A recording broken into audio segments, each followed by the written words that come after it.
Hello student, नमस्कार।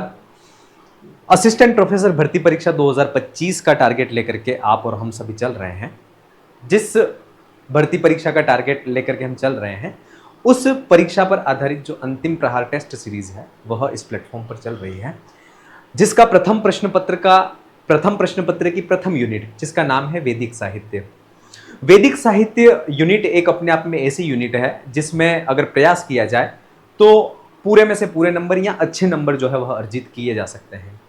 जैसे कि हमारा जैसा टारगेट है उस टारगेट के अनुरूप हमें मेहनत भी करनी होती है, और ये सारी बातें जो है वह आप भली भांति बहुत अच्छी तरह से जानते भी हैं। जिस प्रकार से अदर भर्ती परीक्षाओं की बात करें, दूसरी प्रतियोगी परीक्षाओं की बात करें, सेकेंड ग्रेड है, फर्स्ट ग्रेड है या फिर थर्ड ग्रेड है, उन परीक्षाओं की कंपेयर में असिस्टेंट प्रोफेसर भर्ती परीक्षा की तैयारी की जो हमारी रणनीति है वह थोड़ी सी अलग होनी चाहिए। क्योंकि इसमें क्या है, एक तो पोस्ट जो है वह लिमिटेड होती है, और जिन बच्चों के साथ में हमारा, जिन कॉम्पिटिटर्स के साथ में हमारा ये कह सकते हैं कि जो कंपटीशन है वह भी थोड़ा लेवल का होता है, और उन बच्चों का लेवल भी थोड़ा अच्छा होता है। तो पोस्टें कम है, ऐसी कम पोस्टों में अगर हमारी तैयारी में वो दम होगा, तैयारी में हमारी गुणात्मकता होगी, या प्रश्नों का लेवल क्या आता है परीक्षा में, उस प्रश्नों के लेवल तक अगर हम सोच करके अगर तैयारी को करते हैं तो निश्चित जो है वह सफलता मिलती है। ठीक है। अंतिम प्रहार टेस्ट सीरीज, जिसका वैदिक साहित्य जो है उसका यूनिट टेस्ट हुआ था, इसके विभिन्न क्लासों के माध्यम से जो सॉल्यूशन है वह हम देख रहे हैं, और प्रयास ये किया जा रहा है कि ये न के न जो प्रश्न है उस प्रश्न के इर्द गिर्द जितने प्रश्न संभावित बन सकते हैं, जहां पर कंफ्यूज हो सकते हैं, वो सारी चीजें आपकी क्लियर कर हो जाए। वैदिक साहित्य में जहां हमारे नंबर कटने की गुंजाइश होती है वह ये होती है कि वैदिक सूक्त जो होते हैं वहां से प्रश्न जो है वह पूछे जाते हैं, और वहां पर ही हमारी गलतियां होती। बाकी मैं ये श्योर हूं कि अगर आप असिस्टेंट प्रोफेसर भर्ती परीक्षा की तैयारी सीरियस होकर के कर रहे हो तो वेद क्या है, वेदों की परिभाषा विभिन्न विद्वानों ने क्या दी है, वेदों का कौन सा आरण्यक है, कौन सा ब्राह्मण है, कौन सा उपनिषद है, कौन सा कल्प सूत्र है, कौन सा ग्रह्य सूत्र है, कौन सा जो है वह शिक्षा ग्रंथ है, ये सारी चीजें जो है वह आप भली भांति बहुत अच्छी तरह से याद कर लेते हो। लेकिन एक अच्छा स्टूडेंट अच्छी तैयारी करने के बाद भी अगर गलती करता है तो वह कहां गलती करता है, तो जो सूक्त है वह शिव संकल्प सूक्त हो सकता है, पृथ्वी सूक्त हो सकता है, काल सूक्त हो सकता है, उषस सूक्त हो सकता है। उन सूक्तों के जो मंत्रांश है, एग्जामिनर मंत्रांश से प्रश्न पूछता है, स्टूडेंट मंत्रांश को पढ़ के नहीं जाता है, या मंत्रांश को पढ़ करके जाता है तो उसकी व्याख्या को सही से पढ़ के नहीं जाता है, और वहां पर जो है अगर प्रश्न परीक्षा में पूछ लिया जाता है तो हम गलती कर बैठते हैं। इसलिए प्रयास ये करना है कि हमारा जो सूक्त है, जितने सूक्त हमारे पाठ्यक्रम में है, उन सूक्तों को शब्दशः अक्षरशः उसके अर्थ को देखना है, ताकि हम मंत्रांश अगर आ जाए परीक्षा में तो अगर हमें यह पता चल जाए कि ये किस सूक्त का है, तो ये मानिए कि आपकी तैयारी जो है वो बहुत बढ़िया है। ठीक है। इस प्लेटफॉर्म पर अंतिम प्रहार टेस्ट सीरीज, जिसमें 18 पेपर हैं, 18 पेपरों में लगभग जो है वह 2500 के आसपास असिस्टेंट प्रोफेसर भर्ती परीक्षा पर आधारित जो है वह एमसीक्यूज का कलेक्शन जो है वह आपके पास हो जाएगा। इसके साथ में ये ऑब्जेक्टिव टेस्ट सीरीज है, इसके साथ में ही इसी प्लेटफॉर्म पर जो है वह एक व्याख्यात्मक टेस्ट सीरीज जो है वह भी अपलोड है, जिसमें जो है वह पेपरों की संख्या 11 है। लेकिन दोनों टेस्ट सीरीज में एक बहुत बड़ा जो डिफरेंस है, फर्क है, वो ये है कि जो व्याख्यात्मक टेस्ट सीरीज है उसमें प्रत्येक प्रश्न के साथ में उसकी व्याख्याओं को उसी की पीडीएफ में ऐड किया गया है, ताकि आपके समस्त प्रश्नों और प्रश्नों का जो सॉल्यूशन है वह वहीं पर क्लियर हो जाए। उसके साथ में संभावित प्रश्न और क्या बनते हैं वो चीज भी आपको वहां पर क्लियर हो जाए। और ये जो टेस्ट सीरीज है वो वस्तुनिष्ठ टेस्ट सीरीज है, प्रश्न और प्रश्नों के जो उत्तर हैं उसको शामिल किया गया है। वीडियो के माध्यम से आपका उसका सॉल्यूशन जो है वह भी एप्लीकेशन में आपको मिल जाएगा। अगर आप भी असिस्टेंट प्रोफेसर भर्ती परीक्षा की अगर तैयारी कर रहे हैं तो आप वीडियो के डिस्क्रिप्शन में जाकर के टेस्ट जो एप्लीकेशन है उसको डाउनलोड करें, और वहां पर जाकर के उस टेस्ट को, जो लेवल है टेस्ट का, प्रश्न पत्रों का लेवल है, प्रश्नों का जो लेवल है, उसको आप वहां पर देख सकते हैं। सबसे बड़ी बात है, समस्त जो पेपर है वह आपके प्रिंटेबल फॉर्मेट में है। दोनों टेस्ट सीरीज में दोनों में प्रश्न जो है वह पृथक पृथक हैं। अगर आपके पास असिस्टेंट प्रोफेसर भर्ती परीक्षा के लिए पढ़ने का अगर मैटर भी नहीं है, नोट्स नहीं है या क्लासें नहीं है, तो इसके लिए वीडियो समस्त जो कोर्स है संपूर्ण पाठ्यक्रम पर आधारित वो भी इसी एप्लीकेशन में है, और इसके साथ में जो व्याख्यात्मक टेस्ट सीरीज है उसको आप अगर उसकी व्याख्याओं को भी देख लोगे तो काफी कुछ कॉन्सेप्ट आपका जो है वह क्लियर भी हो जाएगा। चलिए प्रश्न पर बात करते हैं। अधस्तन वर्गयो युग्म पर्यायेषु समीचीनम विचिनुतः। ये जो विकल्प है उसका सुमेलन करना है और ये जो है वह प्रश्न आया है निरुक्त से। कहां से आया है? निरुक्त। निरुक्त के जो रचयिता है वह यास्क है और ये जो है वह निघट्टु जो ग्रंथ है जो कि वैदिक शब्दों का संकलन है, उन वैदिक शब्दों के संकलन का संकलित वैदिक शब्दों की जो व्याख्या या निर्वचन का जो कार्य करता है वह निरुक्त करता है। निरुक्त के जो रचयिता है वह यास्क है। निरुक्त को 3 कांड, नेघट्टु कांड, नेगम कांड और देवत कांड, 3 कांड, 12 अध्याय और 2 परिशिष्ट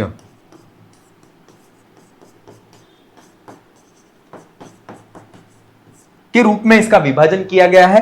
कहीं कहीं पर ये 2 परिशिष्ट हैं वह इन्हीं 12 अध्यायों में काउंट होते हैं। अध्यायों की जो संख्या है वह जो 2 परिशिष्ट है वह इसी के अंदर काउंट हो जाते हैं और ये अध्याय जो है वह बहुत सी जगह 14 भी होते हैं। ठीक है, तो ये कुछ निरुक्त से संबंधित कुछ सामान्य सी बात की थी। इसमें निपात किसको कहते हैं? तो कहा गया है उच्चावचेषु अर्थेषु निपतन्ति इति निपातः। जो पद है चत्वारि पद जातानि नाम आख्यात उपसर्ग निपातानि, ये बात कही गई है कि जो पद है उसके 4 प्रकार हैं, नाम, आख्यात, उपसर्ग और निपात। चारों प्रकार के पद हैं। उन पदों के जो लक्षण है वह लक्षण आपको पता होना चाहिए। सत्व किसको कहते हैं, भाव किसको कहते हैं, सत्व के जो सत्व कितने प्रकार का है, भाव कितने प्रकार का है और किसमें पूर्वापर भाव विद्यमान रहता है, किसमें नहीं रहता है, ये सारी चीजें आपको पता होनी चाहिए। तो उच्चावचेषु अर्थेषु निपतन्ति इति निपाताः। सत्व प्रधानानि नामानि, इसके बाद निघट्टवः निगमा ये है और भाव प्रधानम आख्यातम। इसका विकल्प जो है ARBSCP और DQ, विकल्प 2 जो है वह इसका सही आंसर है। ठीक है, अगला प्रश्न। ऋग्वेदे अधस्तन वाक्यानां सत्यासत्य पर्यायेषु समीचीनम विचुनतः। कौन सा वाक्य जो है वह सत्य है, कौन सा वाक्य जो है वह असत्य है, इस सत्य और असत्य की पहचान आपको करनी है। ठीक है, देखिए एक ही प्रश्न में यह प्रयास किया जा रहा है कि लगभग 3 से 4 या 5 क्वेश्चन जो है वह आपके क्लियर हो जाएं। सबसे पहला है ऋग्वेदे दशाध्याया वर्तन्ते, काण्व शाखा कृष्ण यजुर्वेदस्य विद्यते, याज्ञवल्क्य शिक्षा कृष्ण यजुर्वेदस्य अस्ति, लगदाचार्येण छंद शास्त्रम विरचितम। ये 4 विकल्प हैं। सबसे पहला विकल्प ऋग्वेदे दश अध्यायाः वर्तन्ते। सबसे पहली बात करें तो जो वेद है, ऋग्वेद है, उस ऋग्वेद का विभाजन 2 प्रकार से किया गया है। एक तो अष्टक्रम, दूसरा जो विभाजन है इसका वह है मंडल क्रम। दोनों प्रकार से इसका विभाजन किया गया है और इसका प्रामाणिक ऐतिहासिक जो विभाजन है वह मंडल क्रम जो है वह इसका ऐतिहासिक और प्रामाणिक विभाजन है। ठीक है, अब अष्टक क्रम की बात करें तो ऋग्वेद को 8 अष्टक में बांटा गया है। कितने अष्टक में? 8 अष्टक में। प्रत्येक अष्टक में अध्यायों की संख्या जो है वह 8 है। तो कुल अध्यायों की अष्टक क्रम परंपरा में अध्याय कितने हैं? तो कुल अध्याय जो है वह हो जाते हैं 64 अध्याय हो जाते हैं। एक अष्टक में 8 अध्याय, 8 इंटू 8 करने पर जो अध्यायों की संख्या जो हो जाती है वह होती है 64 अध्याय। और वर्ग जो है, अध्यायों को वर्गों में विभाजित किया गया है और वर्ग की संख्या जो है वह 2024 वर्ग जो है वह इसमें होते हैं। मंडल क्रम की जब बात करते हैं तो मंडल क्रम जो है वह बहुत प्रसिद्ध है। यहां से जो है वह प्रश्न परीक्षा में पूछा जाता है। ऋग्वेद जो है उसको 10 मंडलों में बांटा गया। कितने मंडलों में बांटा गया है? 10 मंडलों में बांटा गया है। इसमें अनुवाक मंडल जो है उस मंडलों को अनुवाकों में बांटा गया है। मंडल को किस में बांटा गया है? अनुवाक में। और अनुवाकों को सूक्तों में बांटा गया है और ऋग्वेद में सूक्तों की जो संख्या है वह 1028 है। और सूक्त जो है उस सूक्तों में मंत्र है और मंत्रों की जो संख्या है वह है 10,580 सही 1/4 मंत्र। ये मंडल क्रम की बात कर ली। ठीक है, 1028 जो सूक्त हैं उन 1028 सूक्तों में जो है वह 11 बालखिल्य सूक्त शामिल हैं। 1028 सूक्तों में 11 सूक्त जो है वह बालखिल्य सूक्त है। और बालखिल्य सूक्त का संबंध ऋग्वेद के किस मंडल से है, यह प्रश्न परीक्षा में पूछा जाए तो यह ध्यान रखना कि बालखिल्य सूक्तों का संबंध है वह ऋग्वेद के 8वें मंडल से है। क्लियर? तो यहां पर क्या लिखा गया है, ऋग्वेदे 10 अध्याय वर्तन्ते, तो ऋग्वेद में 10 अध्याय हैं, तो यह गलत है क्योंकि ऋग्वेद में कितने अध्याय हैं, 64 अध्याय हैं। तो यह जो बात है वह कैसी है, असत्य है। काण्व शाखा कृष्ण यजुर्वेदस्य विद्यते, समस्त वेद और समस्त वेदों की शाखा है, यह आपको पता होना चाहिए। देखिए कृष्ण यजुर्वेद जो है उसके दो भाग हो जाते हैं, कृष्ण यजुर्वेद और शुक्ल यजुर्वेद। शुक्ल यजुर्वेद जो है उस शुक्ल यजुर्वेद की दो शाखाएं हैं, एक तो माध्यन्दिन शाखा और दूसरी शाखा का नाम है वह है काण्व शाखा।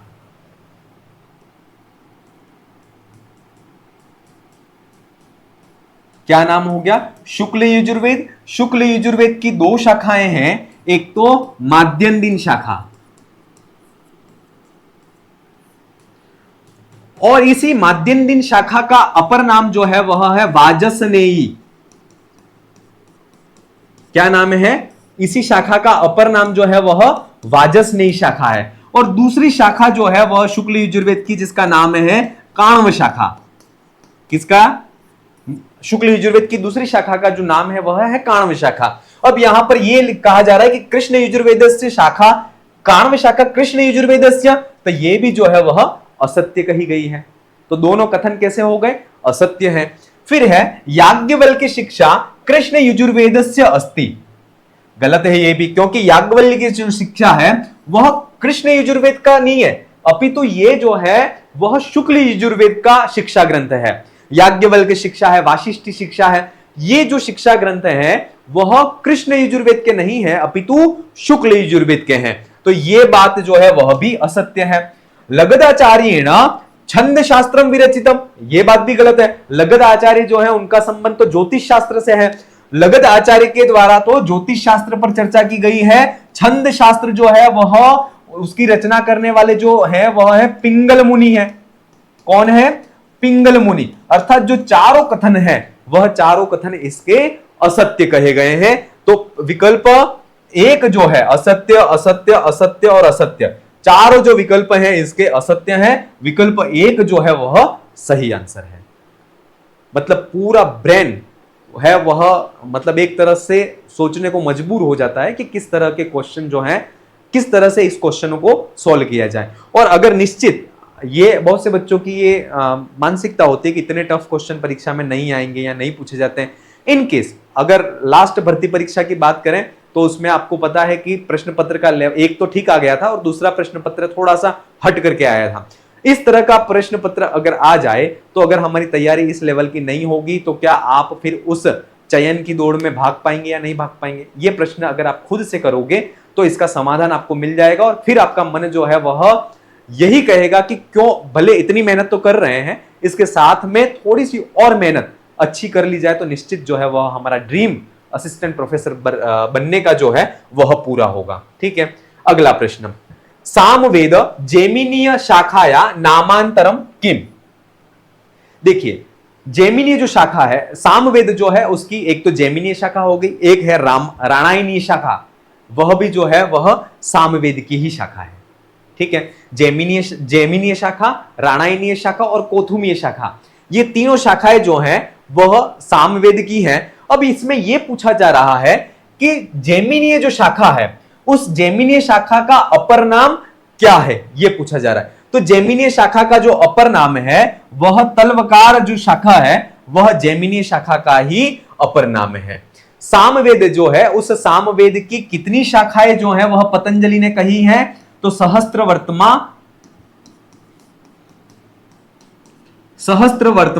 सामवेद, अर्थात जो सामवेद है उसकी 1000 शाखाएं जो है वह कही गई है।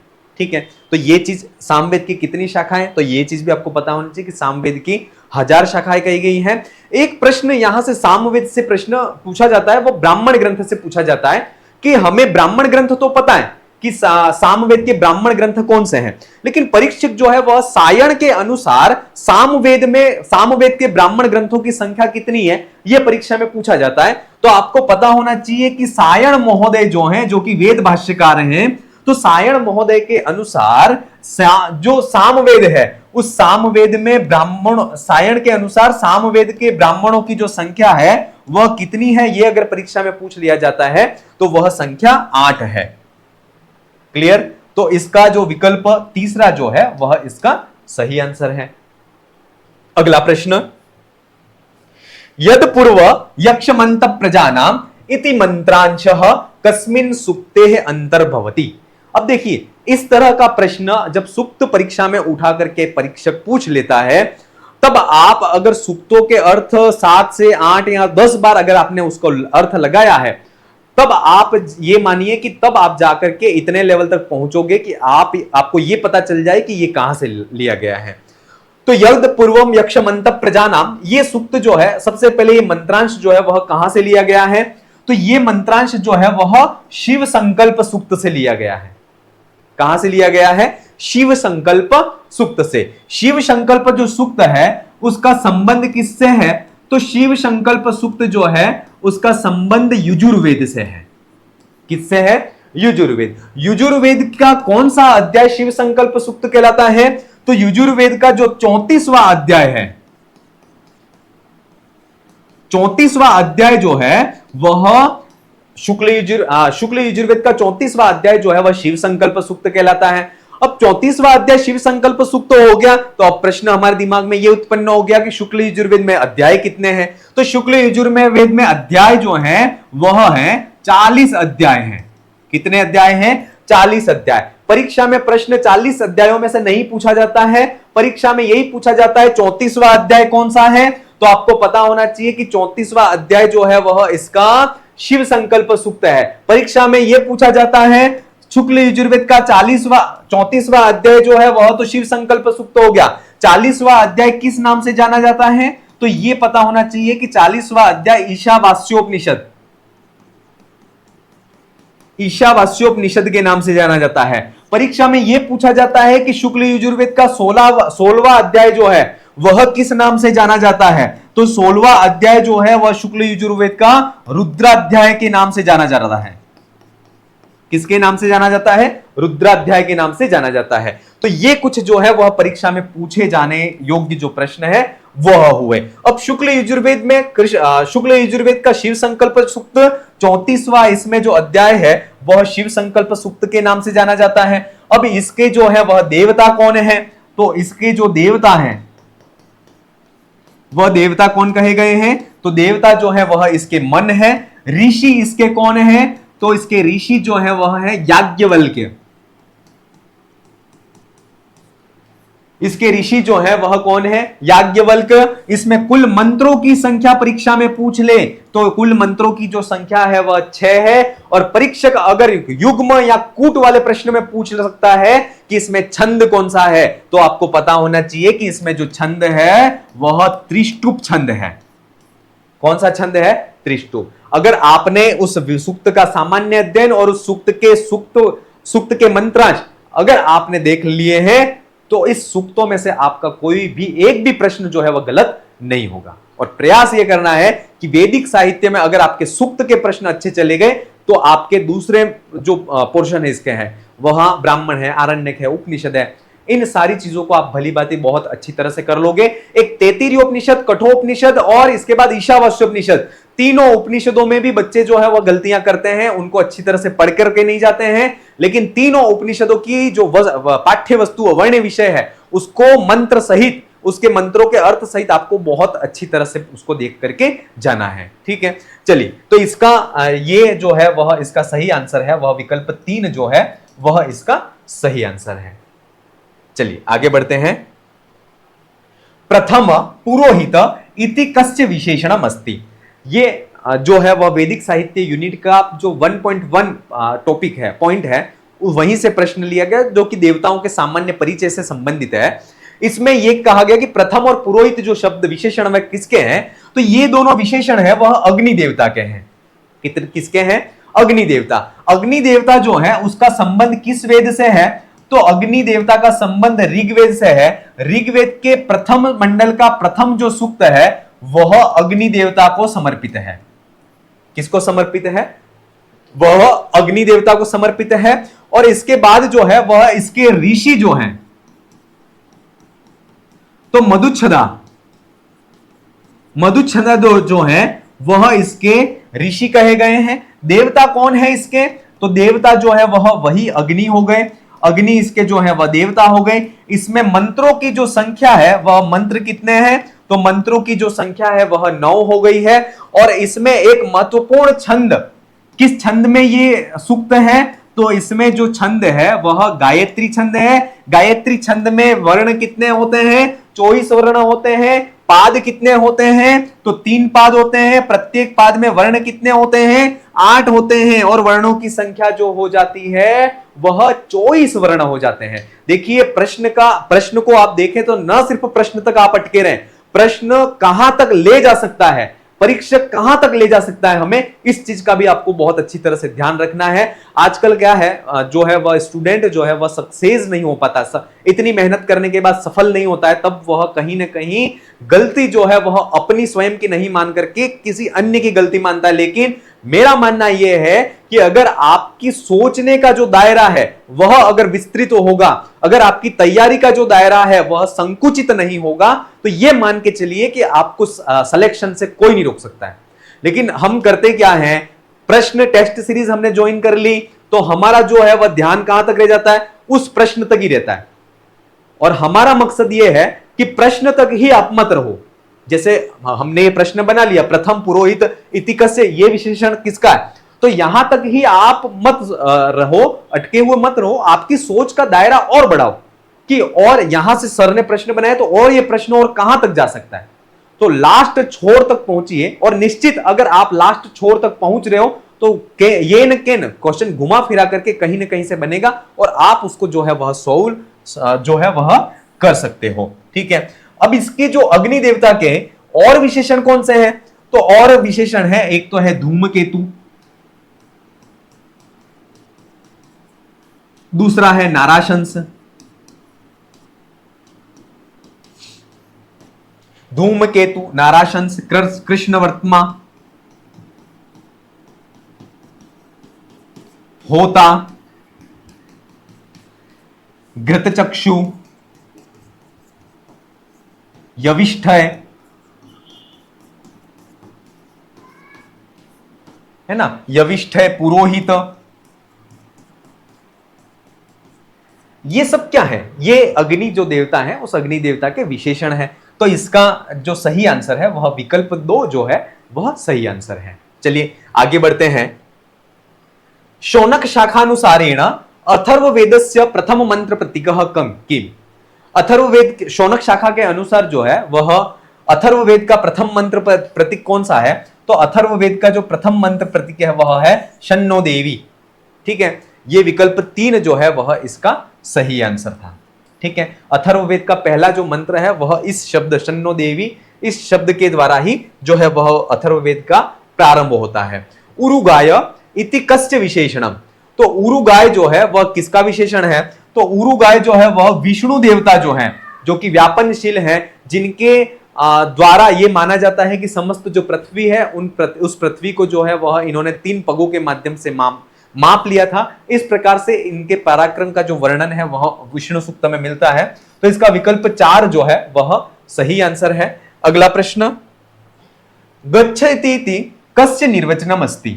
निरुक्त को जब भी पढ़े, शब्दों की व्युत्पत्ति हमारे पाठ्यक्रम में है, तो शब्दों की व्युत्पत्तियां जो कि हमारे पाठ्यक्रम में है, तो उसमें जैसी व्युत्पत्ति निरुक्त में यास्क ने की है वैसी व्युत्पत्ति के साथ में किस व्युत्पत्ति में किस धातु का प्रयोग किया गया है। परीक्षक यहीं से प्रश्न पूछता है, व्युत्पत्ति के साथ में उसमें धातु का प्रयोग कौन सा है। इसलिए ये सारी चीजें आपको देखनी है। गच्छति किसका विशेषण है? तो ये जो है वह गो का विशेषण है। विकल्प 1 जो है वह इसका सही आंसर है। अगला प्रश्न, अधस्तन वर्गयो युग्म पर्यायेषु समीचीनम विचिनुतः। अब आपको जो है वह इनमें सुमेलित करना है। सबसे पहला पुरोहित विशेषण। पुरोहित विशेषण किस देवता का है? तो अभी मैंने बताया था पुरोहित देवता अग्नि देवता का विशेषण है। सहस्त्राक्ष है ना, सहस्त्राक्ष माने 1000 आंखों वाला, तो ये सहस्त्राक्ष जो है वह किसका विशेषण है? तो सहस्त्राक्ष जो है वह पुरुष का, सहस्त्राक्ष जो है वह इंद्र का भी विशेषण है और इसके साथ में जो है वह पुरुष का विशेषण भी कहा गया है। इंद्र का विशेषण भी कहा गया है, पुरुष का विशेषण भी कहा गया है, लेकिन हम यहां पर इसका सहस्त्राक्ष जो करते हैं वह करेंगे इंद्र कर लेते हैं एक बार। पवमान जो है वह पवमान किसके लिए कहा गया है? तो पवमान जो है वह सोम देवता के लिए जो है वह पवमान विशेषण का प्रयोग किया गया है। और अच्युत जो है वह विशेषण जो है वह पुरुष सूक्त के लिए कहा गया है। तो ये जो विकल्प है, ये जो विकल्प है कौन सा? ए एस, बी जो है वह बी क्यू, इसके बाद सी जो है वह आर और डी जो है वह है पी। ये विशेषण क्या कहीं मिल रहा है? देखिए ये कहीं विशेषण मिल रहा है, A S B Q C R D P. ये विशेषण आपको कहीं नहीं मिल रहा है ना। तो इसको थोड़ा सा चेंज कर लीजिए इसके उत्तरों को। सबसे पहला जो है वह पुरोहित, पुरोहित किसका है? अग्नि देवता का हो गया, तो ए एस हो गया। सहस्त्राक्ष जो है वह पुरुष के लिए सहस्त्राक्ष हो गया, बी बी पी हो गया। पवमान जो है वह सोम को हो गया, सी आर हो गया। और अच्युत जो शब्द है वह इंद्र के लिए प्रयुक्त होता है। किसके लिए होता है? इंद्र के लिए प्रयुक्त होता है, तो डी क्यू। इससे पहले वाला जो सुमेलन किया था वो सही नहीं है। ये जो सुमेलन है अर्थात पुरोहित अग्नि देवता के लिए कहा गया है, सहस्त्राक्ष पुरुष के लिए कहा गया है और सहस्त्राक्ष सहस्त्रपात ये शब्द जो है वह पुरुष के लिए प्रयोग होते हैं। पवमान जो है वह सोम देवता के लिए समर्पित विशेषण है। अच्युत जो शब्द है विशेषण है वह इंद्र के लिए है। विकल्प 2 जो है वह इसका सही आंसर है। अगला प्रश्न, दक्षिणयेष्टि कस्य अंगम। बहुत अच्छा और बहुत डीप में जाकर के प्रश्न बनाया गया है और इसकी चर्चा अगर आपने बहुत डीप में जाकर के 3 यज्ञ जो है वह हमारे पाठ्यक्रम में है, दशपूर्णमास यज्ञ, अग्निहोत्र यज्ञ और अग्निष्टोम यज्ञ, ठीक है। और ये जो प्रश्न जो है वह प्रश्न अग्निष्टोम यज्ञ से आया है। कहां से आया है? अग्निष्टोम। सबसे पहले अग्निष्टोम की चर्चा करते हैं। अग्निष्टोम यज्ञ जो है वह कैसा याग है? तो ये सोम याग है। कैसा याग है? सोम याग है। अग्निष्टोम यज्ञ जो है उसकी सामान्य अवधि की बात करें तो ये सामान्य अवधि जो है वह, इसकी सामान्य अवधि है वह 5 दिवस है। कितने? 5। और जो विशेष अवसरों पर इसका जब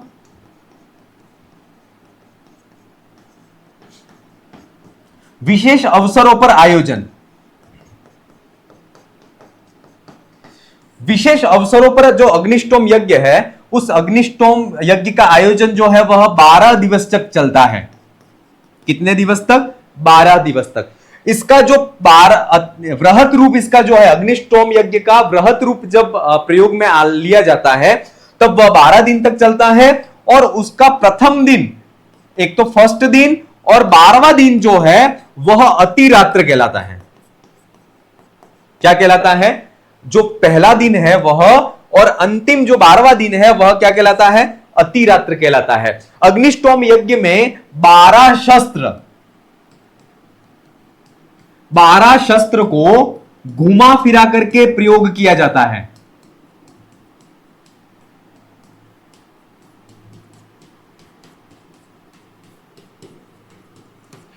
यहां शस्त्र का मतलब क्या है? शस्त्र का मतलब कोई वो तलवार या चाकू या वो नहीं है। यहां पर शस्त्र का मतलब है मंत्र।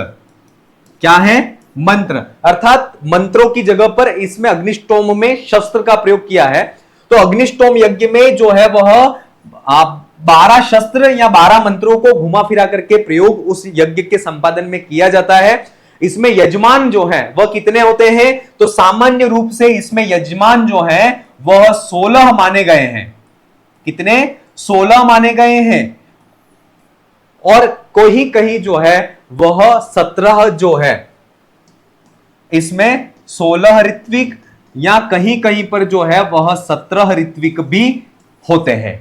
ठीक है, तो इसमें ऋत्विक की जो संख्या है वह 16 अथवा 17 जो है वह ऋत्विक होते हैं। इसके बाद जो है इसमें किस मंत्र के द्वारा इसमें आहुतियां दी जाती हैं, तो ये चीज भी आपको पता होने चाहिए। यज्ञा यज्ञा वो अग्नेय, यज्ञा यज्ञा वो अग्नेय,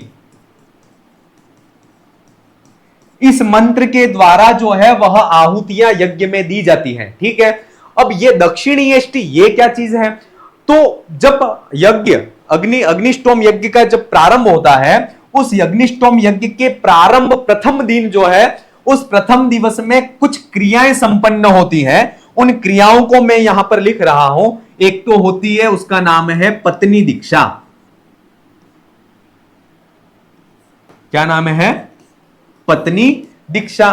दूसरा जो है वह यजमान पावन।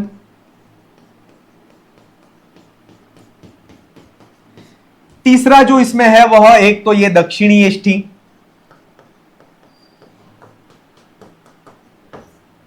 इसके बाद जो है वह है मुष्टि बंधन।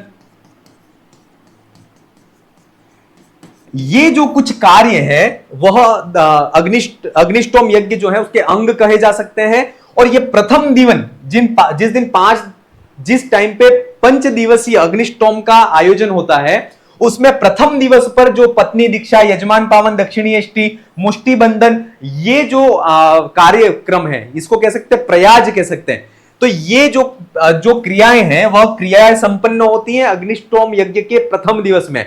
और प्रथम दिवस में इन क्रियाओं के संपन्न करने का प्रयोजन यह होता है कि यजमान जो है उस यजमान की पवित्रता को बनाए रखना, या यजमान को जो याज्ञिक क्रियाएं हैं उस याज्ञिक क्रियाओं को करने के लिए तैयार करना, ये कार्य जो है वह इन क्रियाओं के माध्यम से किया जाता है। तो यह दक्षिणेष्टि कस्य अंगम, तो इसका सही आंसर है वह अग्निष्टोम यज्ञ।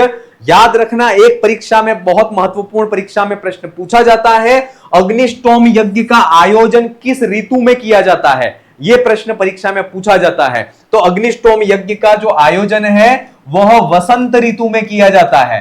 किस ऋतु में किया जाता है? वसंत ऋतु में। असिस्टेंट प्रोफेसर भर्ती परीक्षा का अगर आपके पास ये लगता है कि हमारे पास सफिशिएंट मैटर नहीं है, तो आप एप्लीकेशन में जाकर के इस असिस्टेंट प्रोफेसर भर्ती परीक्षा का संपूर्ण वीडियो और उसके साथ में पीडीएफ फॉर्मेट में उसके संपूर्ण नोट्स जो हैं वह भी अवेलेबल है। वहां पर जाकर के आप उन सारे समस्त पीडीएफओ को डाउनलोड कर सकते हो। उसके वीडियो जो लेक्चर हैं उनको वहां से आप देख भी सकते हो। तो इसके लिए जो सिर्फ करना यह है, एप्लीकेशन को आपको डाउनलोड करना है और वहां पर जाकर के आपको संपूर्ण जो वीडियो वगैरह है वह आपको वहां पर मिल जाएंगे। चाहे वह याज्ञवल्क्य स्मृति हो, चाहे मनुस्मृति हो, चाहे अर्थशास्त्र हो, या फिर पुरालिपि अभिलेख हो, सारा मैटर जो है वह आपको वहां पर जाकर के मिल जाएगा। तो आप वहां, अगर आपके पास सफिशिएंट मैटर नहीं है तो आप वहां से जाकर के भी उनको पीडीएफ को डाउनलोड कर सकते हो। तो इसका सही आंसर है वह विकल्प 3 जो है वह इसका सही आंसर है। अगला प्रश्न, मैक्स मूलरेण वैदिक युगम कति भागेषु विभाजितम। मैक्स मूलर, देखिए वेदों का विभाजन जो है, उस वेदों के विभाजन का कार्य भारतीय विद्वानों ने भी किया था, पाश्चात्य विद्वानों ने भी किया था। भारतीय विद्वान, पाश्चात्य विद्वान दोनों ने वेदों के काल विभाजन का कार्य किया, जिसमें मैक्स मूलर जो है वह पाश्चात्य विद्वान थे। पाश्चात्य विद्वानों में मैक्स मूलर जो है वेदों के काल विभाजन से संदर्भित प्रश्न परीक्षा में पूछा जाता है, तो मैक्स मूलर से संबंधित प्रश्न परीक्षा में निश्चित पूछा जाता है। इसलिए मैक्स मूलर का जो वेदों का काल का विभाजन संबंधी जो विभाजन है उसको आपको बहुत अच्छी तरह से देखना है। तो वेदों का जो मैक्स मूलर ने काल विभाजन किया है वह 4 प्रकार से किया है। कितने प्रकार से? 4 प्रकार से। तो 4 प्रकार से विभाजन कौन सा किस प्रकार से किया है? तो वेदों का सबसे पहला जो विभाजन इन्होंने किया है वह किया है छंद काल। दूसरा विभाजन है मंत्र काल, छंद काल, मंत्र काल, ब्राह्मण काल और सूत्र काल। ब्राह्मण काल और तीसरा चौथा जो काल है वह है सूत्र काल। ये 4 प्रकार से वेदों का इन्होंने विभाजन किया है। छंद काल जो है, उस छंद काल का जो समय इन्होंने माना है वह 1200 ईस्वी पूर्व से लगा करके 1000 ईस्वी पूर्व। मंत्र काल जो है इसका समय इन्होंने माना है 1000 ईस्वी पूर्व से 800 ईस्वी पूर्व।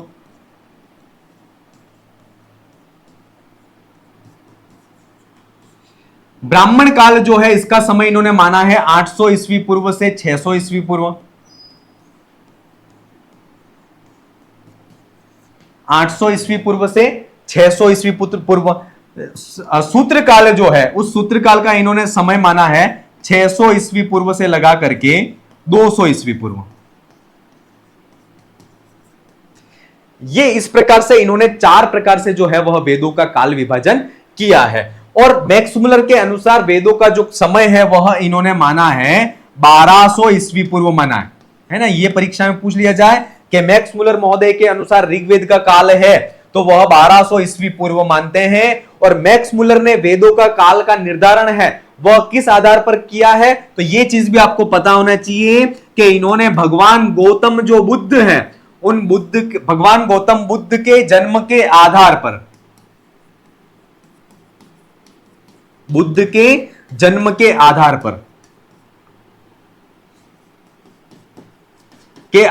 पर वेदों का काल का जो निर्धारण है वह किया है।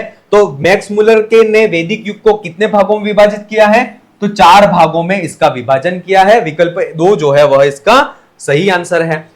अगला प्रश्न, केनोपनिषदि कति प्रश्न सन्ति। केनोपनिषद में जो है वह कितने प्रश्न है। सबसे पहला यह हमें पता होना चाहिए कि केनोपनिषद का संबंध किससे है, किस वेद से संबंधित उपनिषद है। तो केनोपनिषद जो है वह सामवेद से संबंधित उपनिषद है। किससे है, सामवेद से संबंधित उपनिषद है। सामवेद की कौन सी शाखा से संबंधित है, तो सामवेद की जैमिनीय शाखा। कौन सी शाखा, जैमिनीय शाखा से संबंधित उपनिषद है। केनोपनिषद का अपर नाम जो है वह क्या है, तो केनोपनिषद का अपर नाम जो है वह है तवलकारोपनिषद। तवलकारोपनिषद ये केनोपनिषद का अपर नाम है। इसके अलावा केनोपनिषद जो है उससे संबंधित एक जो संवाद जो है वह संवाद परीक्षा में पूछा जाता है और उसका नाम है उमा हेमवती आख्यान। क्या नाम है, उमा हेमवती आख्यान। उस उमा हेमवती आख्यान का संबंध किससे है, तो उमा हेमवती आख्यान का संबंध जो है वह भी केनोपनिषद से है। केनोपनिषद में प्रश्न कितने हैं, तो 4 प्रश्न जो है वह इसमें 4 प्रश्नों में इसका विभाजन किया गया है। विकल्प 2 जो है वह इसका सही आंसर है। अगला प्रश्न, विश्वामित्रेण पुत्रत्वेन कस्याङ्गीकारः क्रियते। अब देखिए बहुत से बच्चे अगर ऊपर से आप तैयारी कर लोगे तो हमें यही पता नहीं चलेगा कि ये प्रश्न आया कहां से, ये प्रश्न आया कहां से, क्योंकि हम कहां तक सीमित रह जाते हैं, शून्यशेप आख्यान का संबंध किस ब्राह्मण ग्रंथ से है या किस वेद से है। तो हमें यह पता होता है कि शून्यशेप आख्यान का संबंध ऋग्वेद से है या ऋग्वेद के ऐत्रेय ब्राह्मण से है, ठीक है। या फिर शून्यशेप आख्यान का अपर नाम क्या है, तो हरिश्चंद्रोपाख्यान भी इसका अपर नाम है। यहीं तक सीमित रह जाते, थोड़ा सा डीप में चले जाए तो ऐत्रेय ब्राह्मण के बारे में पढ़ लेते हैं कि ऐत्रेय ब्राह्मण के प्रमुख जो है वह संवाद कौन से हैं, ऐत्रेय ब्राह्मण का विभाजन किस में किया गया, ये सारी चीजें। लेकिन ये जो है वह एग्जामिनर ने उससे भी आगे जाकर के प्रश्न बना लिया है। इसलिए मैं यही बात कहूंगा, अगर आप असिस्टेंट प्रोफेसर बनना चाहते हो तो सबसे पहला जो काम आपको करना है वो ये करना है कि आपकी सोचने का जो दायरा है उस सोचने के दायरे को आपको बढ़ाना है, ठीक है।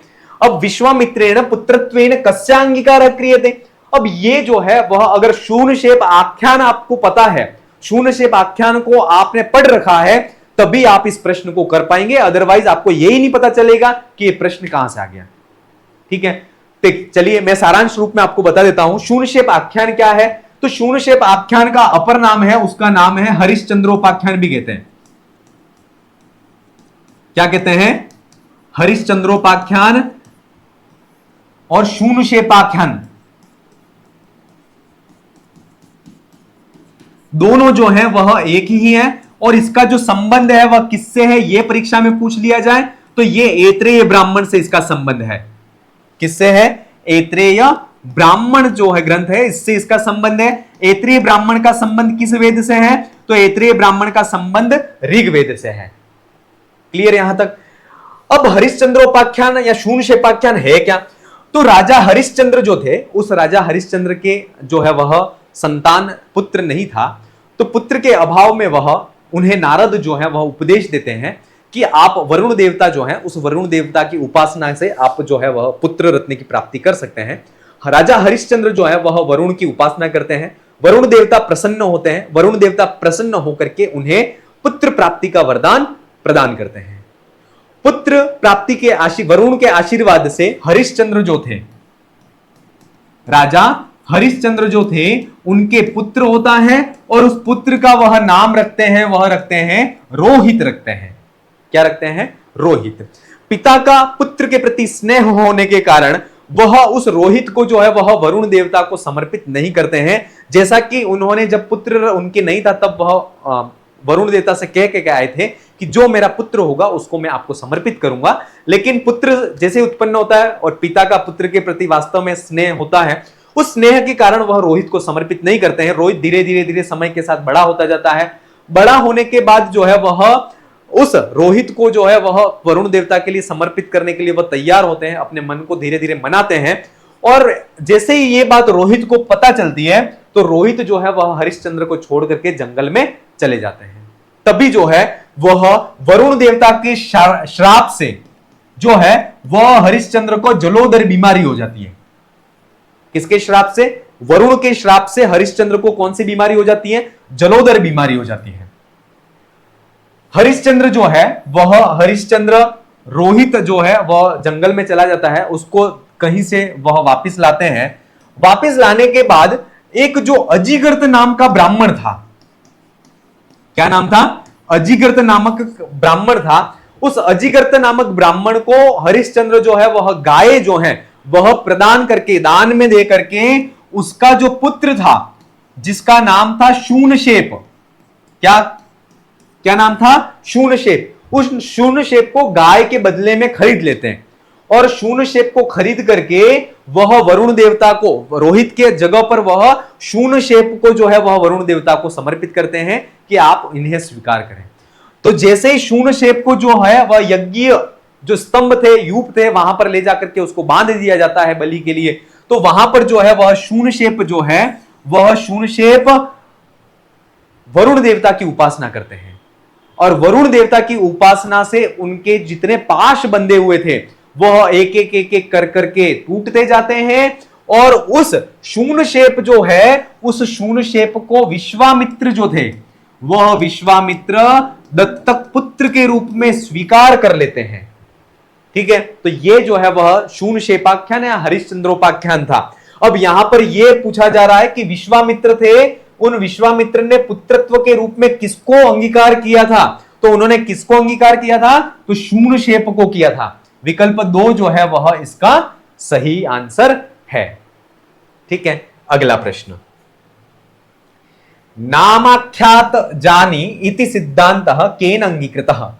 तो ये जो है वह किसने कहा है? तो ये निरुक्त में शाक्टायन जो है, उन शाक्टायन ने ये बात कही है। विकल्प 2 जो है वह इसका सही आंसर है। अधो निर्दिष्टेषु क वेद भाष्यकर्ता नास्ति? कौन जो है वह इसमें वेद भाष्यकर्ता नहीं है? सबसे पहली बात करते हैं तो भट्ट भास्कर की बात करते हैं। किसकी बात करें? भट्ट भास्कर। तो भट्ट भास्कर जो है वह किस वेद के भाष्यकर्ता है? तो ये जो है वह कृष्ण यजुर्वेद, कृष्ण यजुर्वेद की 33वीं जो संहिता है, कौन सी संहिता है? 33वीं संहिता। उस 33वीं संहिता के भाष्यकर्ता है। कौन? भट्ट भास्कर। सायण जो है वह चारों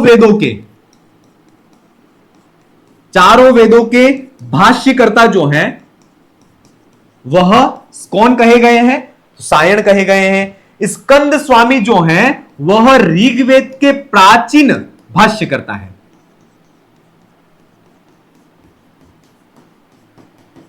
ऋग्वेद के प्राचीनतम भाष्यकर्ता का नाम जो है, या प्रथम भाष्यकर्ता कह सकते हैं ऋग्वेद के, वह कौन है? स्कंद स्वामी है। शारदा तनय जो है वह वेदों के भाष्यकर्ता नहीं है। विकल्प 4 जो है वह इसका सही आंसर है। अगला प्रश्न, मैक्स मूलरस्य वैदिक काल विषयक मतस्य आधारकः। मैंने पहले ही बताया था मैक्स मूलर जो है उन्होंने वेदों के काल निर्धारण में 4 जो है वह भाग किए हैं। उस 4 भागों में जो है वह छंद काल है, मंत्र काल है, ब्राह्मण काल है, सूत्र काल है। इस प्रकार से 4 प्रकार से विभाजन किया है। वेदों का इन्होंने जो वेदों का जो इन्होंने समय माना है वह 1200 ईस्वी पूर्व माना है। और इसमें ये जो आधार है वह किस आधार पर इन्होंने माना है, तो बौद्ध दर्शन अर्थात भगवान बौद्ध दर्शन के जो प्रवर्तक भगवान गौतम बुद्ध जो हैं उनके जन्म के आधार पर इन्होंने वेदों का काल निर्धारण किया है। विकल्प 4 जो है वह इसका सही आंसर है। अगला प्रश्न, मैत्रायणी आरण्यकम कस्य वेदस्य अस्ति। तो मैत्रायणी जो आरण्यक है वह किस वेद का है, तो मैत्रायणी आरण्यक जो है वह कृष्ण यजुर्वेद का आरण्यक ग्रंथ है। विकल्प 3 जो है वह इसका सही आंसर कहा गया है।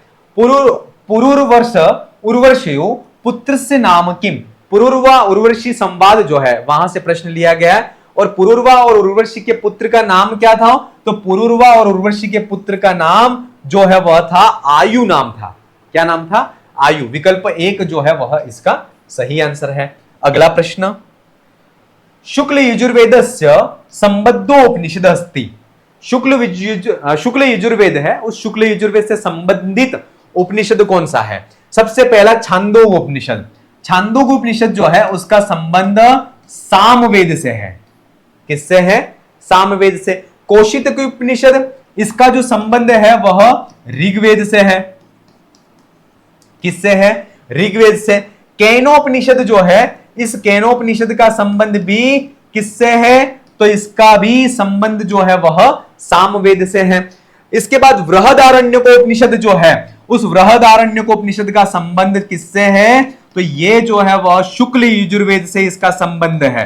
किससे है, शुक्ल यजुर्वेद। बृहदारण्यकोपनिषद जो है वह शतपथ ब्राह्मण जो है, कौन सा ब्राह्मण, शतपथ ब्राह्मण। उस शतपथ ब्राह्मण के 95 से लगा करके 100 अध्याय अर्थात कुल 6 अध्याय जो हैं, उन 6 अध्यायों में जो है वह बृहदारण्यकोपनिषद निबद्ध है। अर्थात जो शतपथ ब्राह्मण है, उस शतपथ ब्राह्मण के 95 से लगा करके जो 100 अध्याय हैं, है ना, 95 से लगा करके 100 अध्याय जो हैं, उन अध्यायों में जो है वह बृहदारण्यकोपनिषद निबद्ध है। ठीक है, तो इसका जो है वह बृहदारण्यकोपनिषद जो है उसमें कितने अध्याय हैं, तो 6 अध्याय हैं। और बृहदारण्यकोपनिषद जो है उसमें कांड कितने हैं, 3 कांड हैं। मधुकांड, आरण्यक का मधुकांड, याज्ञवल्क्यकांड और खीलकांड। इस प्रकार से इसको 3 कांडों में बांटा गया है। और इसका सही विकल्प जो है वह चौथा जो विकल्प है वह इसका सही आंसर है। ठीक है, अगला प्रश्न कि स्नातक, अगला प्रश्न जो है वह है स्नातक ब्रह्मचारी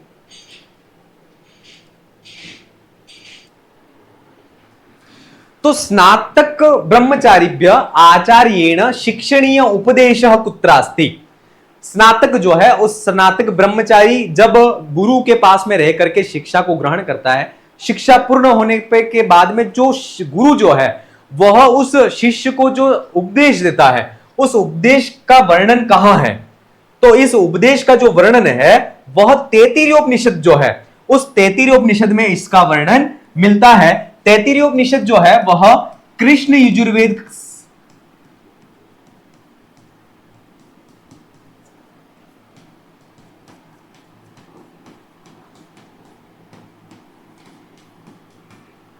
इसका जो संबंध है वह कृष्ण यजुर्वेद जो है, उस कृष्ण यजुर्वेद से इसका संबंध है। और इसके बाद तैत्तिरीय आरण्यक जो है,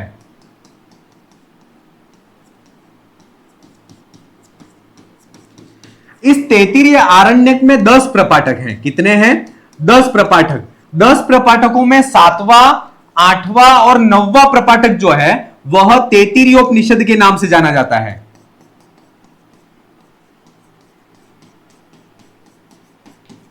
किस नाम से जाना जाता है, तैत्तिरीय उपनिषद के नाम से जाना जाता है, और इसका 10वां प्रपाठक जो है वह महानारायणोपनिषद के नाम से जाना जाता है।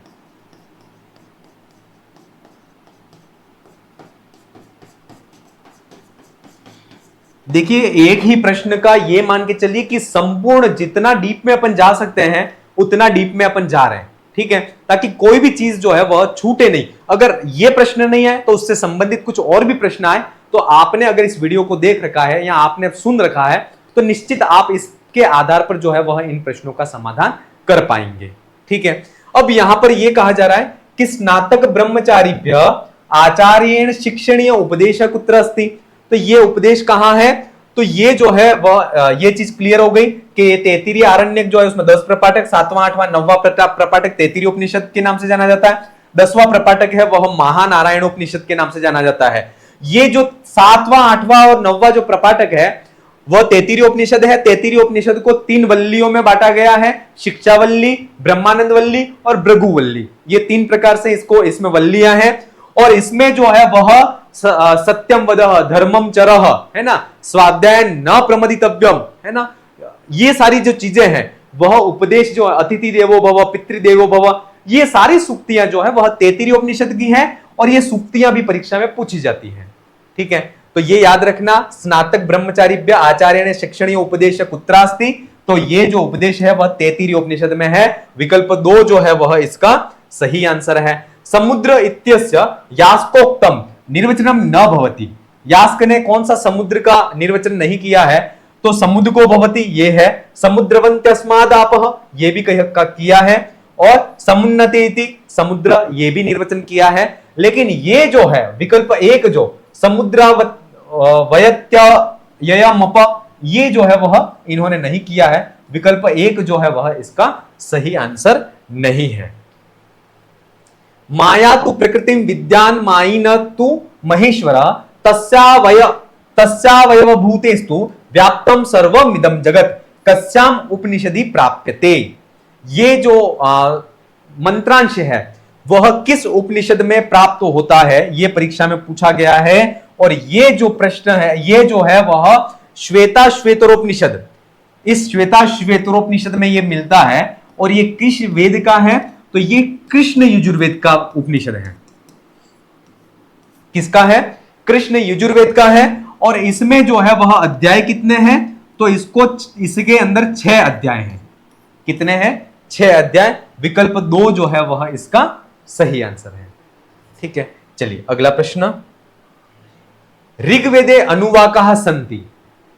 चलिए कितने हैं? तो ऋग्वेद को जो है वह 10 मंडल, 85 अनुवाक, 1028 सूक्त, 10,580 सही, 1/4 मंत्रों में विभाजन इसका किया गया है, ठीक है। तो यहां पर यह पूछा जा रहा है कि ऋग्वेद में अनुवाक कितने हैं? तो 85। विकल्प 4 जो है वह इसका सही आंसर है। ऋग्वेद का मंडल क्रम और ऋग्वेद का जो है वह मंडल क्रम के साथ में जो है वह दूसरा जो विभाजन अष्टक क्रम, ये दोनों चीजें आपको पता होनी चाहिए। विकल्प 3 जो है वह इसका सही आंसर है। त्रिष्टुप छंदसी कति अक्षराणि संति। देखिए वैदिक छंदों की जब भी बात करते हैं, वैदिक छंदों में 7 जो छंद है वह महत्वपूर्ण है और वहीं से प्रश्न पूछा जाता है। तो आपको यह पता होना चाहिए कि वैदिक छंद 7 कौन से महत्वपूर्ण है और उसको याद कैसे करें। तो सबसे पहला जो है वह है गायत्री, गायत्री उष्णिक अनुष्टुप, गायत्री उष्णिक अनुष्टुप, बृहति पंक्ति त्रिष्टुप,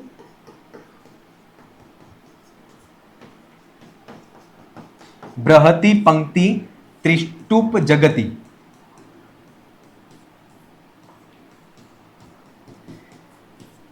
ये 7 जो छंद है वह महत्वपूर्ण है और इसमें वर्णों की संख्या गायत्री में 24 है।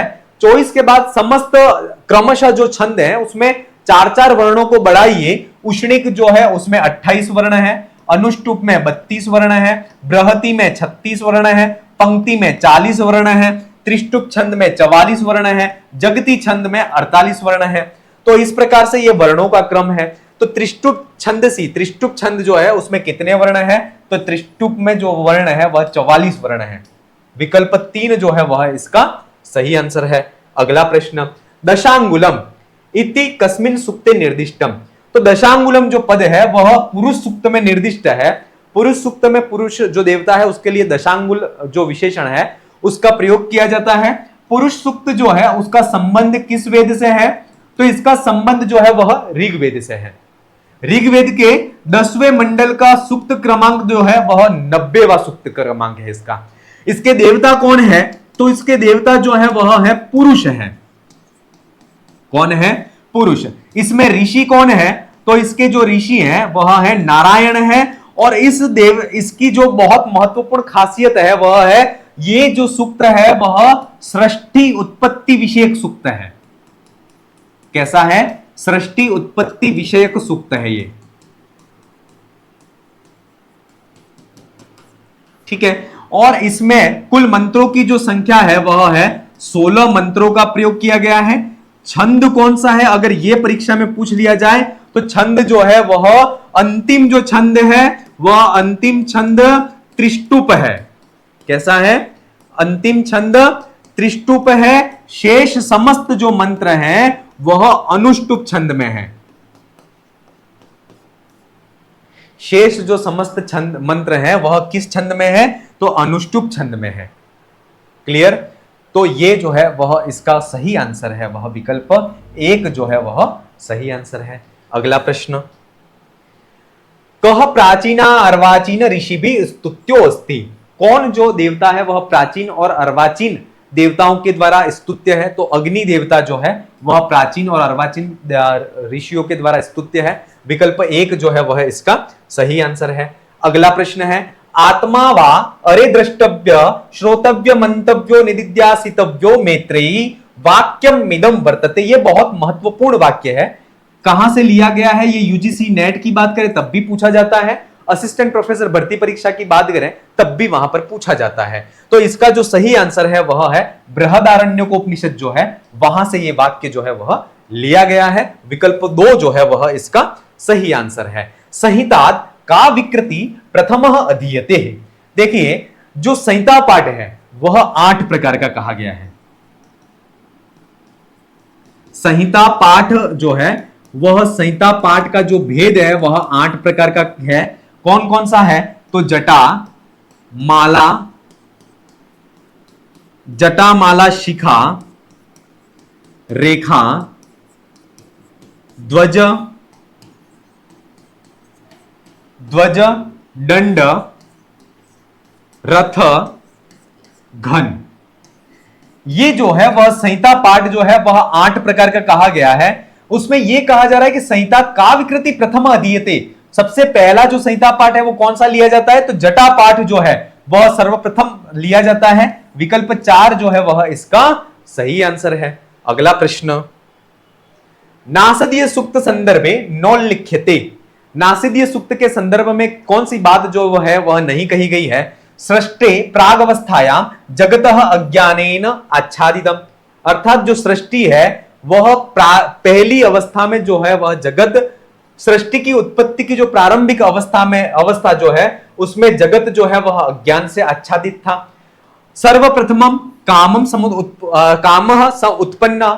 सही बात है, यह भी सही बात कही गई है। सृष्टे रहस्यम परमात्मा अपि जानाति न वा। ये बात भी जो है वह नासदी सूक्त में कही गई है। परमात्मनो त्रयोपादा अमृतमय द्युलोके स्थिता। ये बात जो है चौथी विकल्प जो है वह नहीं कहा गया है। ये जो है वह नासदी सूक्त में नहीं कहा गया। शेष 3 जो चर्चाएं हैं वह नासदी सूक्त में मिलती है। और नासदी सूक्त जो है वह अपने आप में बहुत महत्वपूर्ण सूक्त है। यज्ञा वो अग्ने ऋचाया संबंध अस्ति। मैंने पहले ही जब अग्निष्टोम यज्ञ की बात की थी वहां पर मैंने बता दिया था कि यज्ञा वो अग्ने इस सूक्त के इस मंत्रांश के माध्यम से जो है वह अग्निष्टोम यज्ञ में आहुतियां जो है उन आहुतियों को होमा जाता है। तो इसका जो संबंध है वह किससे है? किस यज्ञ से है? अग्निष्टोम यज्ञ से कहा गया है। विकल्प 2 जो है वह इसका सही आंसर है। इस प्रकार से वैदिक साहित्य की जो यूनिट टेस्ट है उसका संपूर्ण सॉल्यूशन हम आज की क्लास में देखा। अगली क्लास में अपन फिर से मिलेंगे। अगर आप भी टेस्ट सीरीज ज्वाइन करना चाहते हैं तो वीडियो के डिस्क्रिप्शन में जाकर के एप्लीकेशन डाउनलोड कीजिए और आज ही टेस्ट सीरीज से जुड़े। धन्यवाद।